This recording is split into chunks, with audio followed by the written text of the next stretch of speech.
Bodybuilding and Nutrition Q&A. And first of all, I'm sorry I haven't been posting lately. I've been really busy.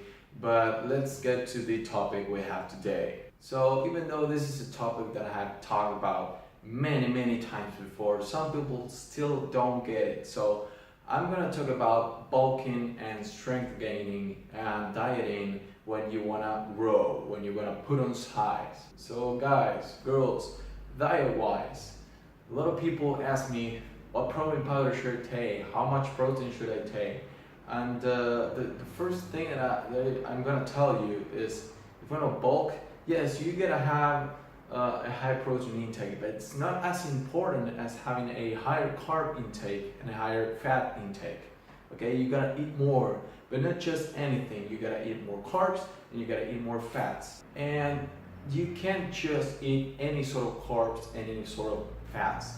You gotta eat complex carbs, good carbs. You know, oatmeal, cereal. You gotta eat potato, yams, sweet potatoes, maybe some fruit, but don't overdo the fruit because remember that fructose is very close to sugar. So try to keep on the vegetable side, okay? Also, the fats, trying to increase the good fats. Don't just go eat as many burgers as you possibly can. You gotta incorporate some good fats, nuts, almonds, peanuts or peanut butter, or olive oil. Try to get the good fats in, because remember that your muscles also have fat in it. So if you want to make them look bigger, you also have to put in a little bit of fat in yourself. Now I know you're thinking, a lot of people say, but if you put a lot of fat in you, and that's gonna affect you because you're gonna look fatter, and what you're gonna want is to put on muscle mass size and not fat weight, and part of that is true, but not exactly. I always mention the same comparison. Let's say that you have a sports car and a regular car, both at a stop, both waiting for a green light, and the engines are on, but they're on idle. They're not doing anything. So which car do you think is going to consume more fuel, but just not doing anything but waiting? And of course, the answer is simple: the sports car, because the sports car has a bigger engine, so it's going to require more fuel to keep it running than a regular car. The same thing happens in a bodybuilder's body.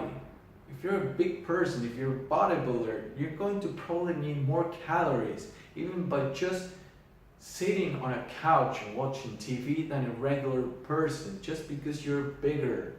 And no, it's not the same if you're bigger because you're fat than if you're bigger because you have more muscle mass. And here's why. Both the muscle and the fatty tissue require blood flow. But of course, the muscle mass, the muscle fibers need more blood flow to keep living, because they have an active job, which is to move, which is to contract and relax. And that's how you basically move, and how your skeletal structure remains together and moving and doing something useful. For example, you want to go grab a glass of water, then you have to extend your arm and flex your fingers and get the glass. And your muscles are doing something, so they require more blood flow, and they require oxygen, and they require nutrients. And when you're working out, your muscles are going to need glycogen to keep working and do something about it. On the other hand, your fatty tissue, your fat cells, they don't require as much blood flow because they don't do anything. To be honest with you, fat cells are not useful for anything. They're just good for nothing. The only thing that they do is they're an energy storage. So when the body needs extra energy, it needs the blood to go through the fatty tissue and take some fat cells and take them to other parts of your body that need some energy. So basically, you don't need as much blood flow on the fatty tissue as in muscle tissue. So that's why when you're bigger, you burn more calories. Also, if you're too big, too overweight, and it doesn't matter if you're too overweight on fatty tissue or muscle tissue, your heart is going to have to compensate. So it's going to have to work harder to get more blood to your body. Now, it doesn't have to work that hard when you're just fat. But remember that your whole circulatory system, your whole arteries and veins and shit are gonna get clogged with just cholesterol and fat cells. So even though maybe your heart is not working as hard as it would work if you're an incredibly huge bodybuilder, it will still work hard and you will still be unhealthy. So consider that too. Now going back to business, you want to put on size, right? So you say, okay, I gotta eat more times a day, eat every 2 to 3 hours maybe, and increase your carbs, increase your fats, and what else do you have to do? You're saying, okay, why do I have to increase my calorie intake? And this is very, very simple. You need more calories to move more weight. And here's something that you have to basically memorize. Use it as a mantra, maybe, if you want to. But memorize it and don't ever forget about it. To put on size, you have to lift more weight within the same amount of reps you do. So usually the growth reps are between 8 reps to 15 reps. And this is when you actually reach failure. So if you fail at your 8th rep or you fail at your 15th rep, you are growing. Those are the ranges of reps in which if you have a good weight, you fail and you grow. Why? Because you're beating your muscle, you're making it work hard, and your muscle is also getting a lot of pump. So it's getting a lot of blood flow and it's getting destroyed by the exercise. So after that, it's gonna have to recover and grow bigger to, hold on whatever weight you want to put on it. So it has to, compensate and regrow and recover, and that's why you grow. But eventually your muscle will get used to the weight, so you have to increase the weight. And this is why bulking season happens. You want to get bigger, but you have to forget about being super lean. You can still grow with a very not low calorie diet, but you can still grow by being shredded, but not super shredded. And if you want to grow like that, it's more than fine. But remember that your rate of growth is going to be much slower than if you were going through a bulking season. Okay, so you want to grow. What do? This is something that people still don't get. You say, okay, I gotta lift more weight.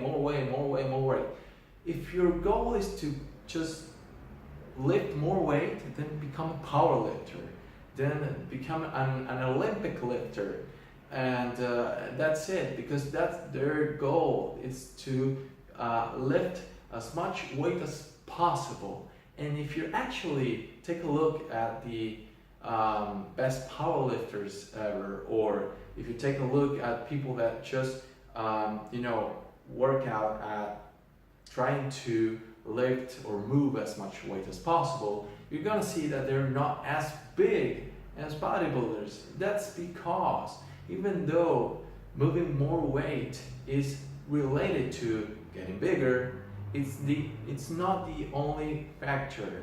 Remember, just like I said before, it's about moving more weight within the same amount of reps that you do usually. So let's put an example. Let's say that you want to get your biceps bigger, all right? So what do?